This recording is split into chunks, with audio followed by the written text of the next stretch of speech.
अनेक देशों का भ्रमण करते गुरु नानक देव जी आसा देश पहुंचे। उस देश के वन में शेख फरीद जी हुए थे। जब गुरु नानक देव जी शेख फरीद जी से मिले तब हाथ मिलाकर बैठ गए। गुरु नानक देव जी और शेख फरीद जी तमाम रात इकट्ठे ही जंगल में रहे। तब एक व्यक्ति आया और दोनों को इकट्ठे देखकर अपने घर से एक कटोरे दूध में 4 मोहरे डालकर ले आया। पिछली रात्रि के समय फरीद जी ने अपना भाग पी लिया और गुरु जी का हिस्सा रख दिया। तब गुरु नानक देव जी ने कहा, हे शेख फरीद, तुम कटोरे में हाथ डालकर देखो कि इस बर्तन में क्या है। फरीद जी ने बर्तन में हाथ डालकर देखा कि उसमें 4 अशरफियाँ थीं और वह व्यक्ति जो दे गया था वह चला गया था। फिर बाबा, फरीद जी और गुरु जी वहाँ से चले गए। फिर वही व्यक्ति वहाँ आया। तब उसने अपना तबलबाज वहीं पड़ा देखा, लेकिन अब वह तबलबाज स्वर्ण का बना हुआ था और उसमें ऊपर तक मोहरें भरी पड़ी थीं।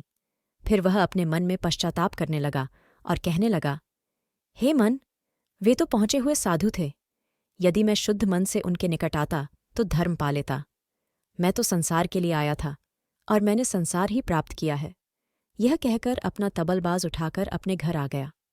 इसके बाद गुरुजी और फरीद जी आसा को गए। उस समय आसा का राजा श्याम सुंदर था।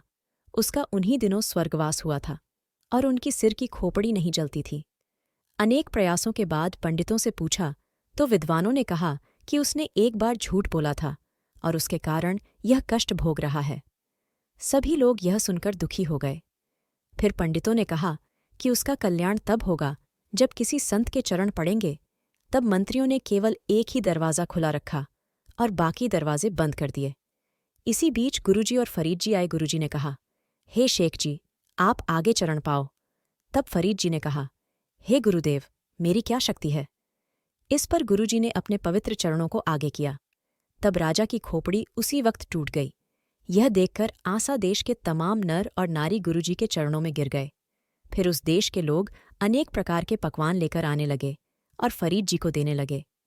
जब वह रोटी और खाने की चीज़ें देते थे तो फरीद जी कहते थे, हे भाई, मैंने भोजन कर लिया है और कुछ बांध भी लिया है।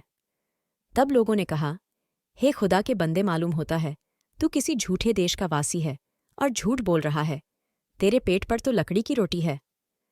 इस रहस्य के खुलने पर फरीद जी हैरान हो गए और सोचने लगे कि इस देश के राजा ने एक बार झूठ बोला तो उसकी यह दुर्गति हुई है, और मैंने तो अनेक बार झूठ बोला है, मेरी गति क्या होगी।